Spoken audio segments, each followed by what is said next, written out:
नमस्कार जी, सबको राम राम। इस वक्त मैं जिला रियासी के सिहाड़ बाबा के साथ आउटलेट मंदिर में मौजूद हूँ। मेरे साथ पंडित राकेश शर्मा जी हैं। इस मंदिर के बारे में जानेंगे और क्या इसका इतिहास है, तमाम जानकारी जो है वो पंडित जी से लेने की कोशिश करेंगे। और हर मंगलवार को जहाँ पर जो है वो सैकड़ों की तादाद में लोग जहाँ पर पहुँचते हैं, भंडारा होता है और किस तरह से इस मंदिर को जो है वो उजागर किया गया है, उसके बारे में तमाम सवाल जो है वो रहेंगे। पंडित जी, सबसे पहले शुक्रिया आपका, आप लोगों ने जो है वो हमें इतना कीमती समय दिया।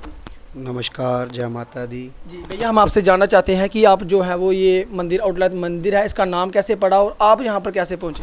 हाँ, जय माता दी। ये तो इसके लिए तो बहुत पुरानी बातें हैं। ये आउटलेट दुर्गा मंदिर तो पहले का था। अच्छा। आउटलेट दुर्गा मंदिर ये सलाल प्रोजेक्ट से जुड़ा हुआ है। यहाँ जो ये जिस स्थान पर ये भगवती माता की जो मूर्ति स्थापित हुई है, ये जो जगह थी यहाँ के जहाँ से नीचे एक टनल गया है, ताकि ये सोलार प्रोजेक्ट जो पानी है नीचे से निकलता था। तो ये टनल ना बनता नहीं था, ये टूट जाता था हर बार। तो जो बनाने वाले जो कॉन्ट्रैक्टर थे इनके मंदिर जो सोलार प्रोजेक्ट बना रहे थे, तो वहाँ का जो कंस्ट्रक्शन वर्क जो करवाता था, उसको माता ने सुपने में दर्शन दिए थे कि पहले मेरा ये मंदिर बनाओ, उसके बाद ये सारा कार्य ठीक ढंग से होगा। तो उन्होंने आनन फानन में फटाफट भगवती माता का ये बहुत बड़ा मंदिर बनाया। और जो ये मूर्ति स्थापना हुई है, ये इतनी अनुकंपा है माता रानी की मूर्ति में कि जिसके प्रभाव में ये सारे क्षेत्र आगे क्यों आगे, क्योंकि ये इतने अच्छे हाथों से ये माता की मूर्ति स्थापना हुई है कि इसमें इतनी शक्ति है कि हर ज़िले से हर लोग यहाँ पर आने लगे। जब ये स्थापना हुई थी तो सोलार प्रोजेक्ट के जितने भी कर्मचारी थे यहाँ पर आते थे। यहाँ दुर्गा माता की तरह जहाँ जैसे कलकत्ता में दुर्गा पूजा की जाती है, यहाँ भी दुर्गा पूजा की जाती थी और बहुत सारे लोग यहाँ पर आते थे। जब ये मूर्ति स्थापना हो गई, उसके बाद ये टनल बन गया और ये रोड जो है इसका काम भी पूरा हो गया। उसके बाद ही ये सोलार प्रोजेक्ट का कार्य यह पूर्ण हुआ है। ये माता के कारण ही सारा मंदिर बना है, ये सोलार प्रोजेक्ट के कारण सारा मंदिर बना है। और माता यहाँ पर कहती है कि मैं तो यहाँ युगों युगों से हूँ और युगों युगों से यहाँ पर थी। जब वो यहाँ से टनल गुजारने लगे तो तब भगवती माता ने उनको दर्शन दिए थे कि मेरा पहले यहाँ पर मंदिर बनेगा और यहाँ पर लोग मेरी पूजा करने आएंगे, उसके बाद ये सारा कार्य जो है मैं आपका संपन्न करूँगी। मंदिर पहला हो सकता है, लेकिन आपके आने के बाद ये मंदिर जो है वो और उजागर हुआ है। बहुत सारे लोग जो हैं वो उसमें, लोगों को पता चला है, बहुत सारी भीड़ जो है वो उस मंदिर में लगती है।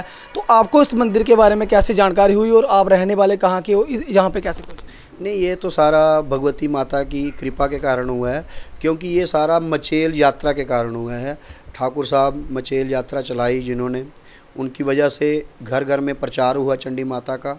चंडी माता का प्रचार होने के कारण लोगों में जागृति आई माता के प्रति, तो काफ़ी लोग माता के मंदिर आने लगे। हम तो अखनूर के रहने वाले थे, वहाँ हमारा स्थान है माता माँ बड़गल वाली का। तो यहाँ से कुछ वक्त वहाँ पर गए तो उन्होंने हमें बताया कि वहाँ ऐसा ऐसा मंदिर है।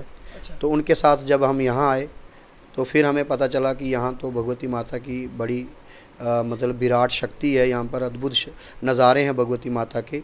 फिर यहाँ पर एक बम्बई से एक भक्त आए थे, तो उनको मिला था माता का त्रिशूल मचेल से। अच्छा। जब से वो त्रिशूल मचेल से यहाँ आया, उसके बाद माता रानी की ये लीला लग गई। त्रिशूल लेके वो यहाँ पे आए? फिर वहाँ त्रिशूल लेकर वो यहाँ पर आए। और यहाँ तब आपको शायद पता हो, जब श्रीनगर में बाढ़ आई थी तो यहाँ हम 15 दिन तक हम इसी मंदिर में रहे थे। अच्छा। और आगे पीछे सारा रास्ते बंद हो गए थे, जहाँ कोई 15-16 लोग जो थे हम यहाँ ठहरे। और वो त्रिशूल भी उसी दौरान यहाँ पर आया था और तब माता के बहुत सारे चमत्कार यहाँ पर हुए थे। यहाँ पर ज्योतें निकली थी, माता ने साक्षात कईयों को दर्शन भी दिए थे। और भगवती माता का ये जो मूर्ति है, ये पहले सिंगल मूर्ति थी माँ दुर्गा की, इसमें इतनी शक्ति आ गई, इतनी शक्ति आ गई कि लोग यही देखने आने लगे बार बार कि यहाँ से जो त्रिशूल आया है वो मचेल से आया है, और लोग यहाँ माथा टेकने लगे। तब से लीला जुड़ने लगी और तब से ये मंदिर जो है प्रसिद्ध होने लगा। धीरे धीरे फिर लोग आने लगे। फिर मंगलवार को भंडारे का आयोजन कर दिया गया, फिर मंगलवार को लोग आने लगे और माता की लीला जो है बरकरार होने लगी। फिर धीरे धीरे छड़ी यात्रा का बन गया। 2013 में पहली छड़ी यात्रा चली, वो रानी तलाट डगियाना जम्मू से आई। तो उसके बाद बड़गल होते हुए यहाँ पर दरबार में आई। तो ऐसे ये छड़ियाँ यात्रा चलती रहीं। तो आज 11वीं छड़ी यात्रा जो आपने देखी थी, तो उसके बाद भगवती माता की 12वीं छड़ी यात्रा आएगी। यही सारा माता का चमत्कार, यहाँ दूर दूर तक माता की महिमा फैलती गई और प्रचार होता रहा। और माता यहाँ लोगों की मनोकामना पूर्ण करने लगी। कईयों के घर में औलाद नहीं थी, उन्होंने औलाद दी। कईयों को कुछ चाहिए था, वो दिया। मन्नत मांगते थे लोग कि आप मन्नत करवाते हो? नहीं, मन्नत भगवती माता से मांगते थे और माता पूर्ण करवाती थी। हम इस हमारा तो कोई योगदान नहीं है। जिसमें जितनी भक्ति है तो वो भक्ति करके यहाँ पर आता था और माता के सामने होता था। और माँ ने जब माँ को माथा टेकते थे, जो मांगते थे वो मिल जाता था। बस कहते हैं कि आपके लिए कहते हैं कि उनको भी जो है वो प्रवेश आता है माता का, और लोग माथा भी टेकते हैं, लोग जो है वो टिवड़े भी दिखाते हैं, हाथ भी दिखाते हैं आपको। देखो, ये जब माता की कोई भी सेवा कर ले, जब आप माता के पास बैठते हो, ये एक भाव है। प्रवेश आना एक भाव है, माता की स्टेज है, भक्ति में एक स्टेज है ये। और जब आप माता की बहुत ज़्यादा भक्ति करते हो, जब आप माता में खो जाओ, तो इसको चौकियाँ प्रवेश आ सकता है। जैसे आप बाबा कालीवीर की लोग चौकियाँ करते हैं, देवताओं की चौकी करते हैं। ये चौकियों की परंपरा तो शुरू से चली आ रही है, युगों युगों से चली आ रही है। क्योंकि जब भगवान किसी में अवतारित होते हैं तो वो चौकी रूप में हो जाते हैं। जब अवतारित होते हैं तो जो भी चौकी में जो वचन निकलते हैं वो सत्य होते हैं, क्योंकि वो सत्य माने जाते हैं। और माता रानी खुद वो वचन देती है।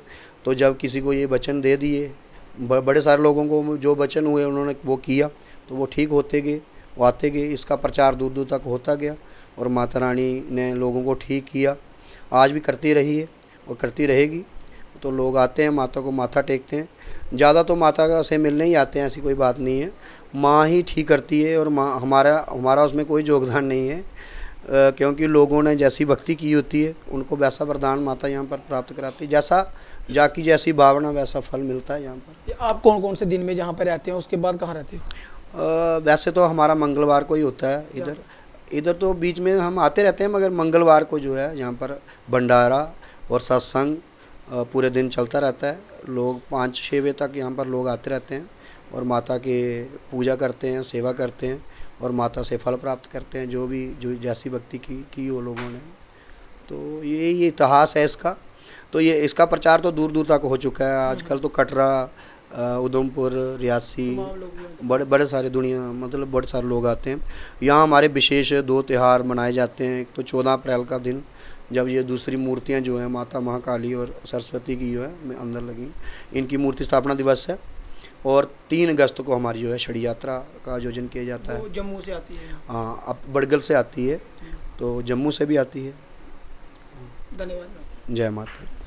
तो ये थे हमारे साथ पंडित राकेश शर्मा जी। मैं आपको बता दूं कि जिला रियासी के सिहाड़ बाबा में आप पहुंचे होंगे। उसके साथ साथ लगभग 200 मीटर की दूरी पर आउटलेट मंदिर है। यहाँ पर जो है वो माता रानी विराजमान है और पंडित राकेश शर्मा जी जो हैं वो आपको मंगलवार को जहाँ पर दिखेंगे। आप लोग जहाँ पर ज़रूर पहुँचे। कहते हैं कि माता रानी अगर सच्चे मन से मुरादें माता रानी से मांगी जाएँ तो माता रानी जो है वो पूरी करती हैं। और हर मंगलवार को जहाँ पर विशेष भंडारे का आयोजन किया जाता है, दूर दूर से देश विदेश से लोग जो है वो यहाँ पर पहुँच रहे हैं। तो आप लोग भी अगर आपको मौका मिलता है, अगर कहीं रियासी में पहुँचते हैं तो आउटलेट मंदिर में ज़रूर आएँ, माता रानी के दर्शन करें।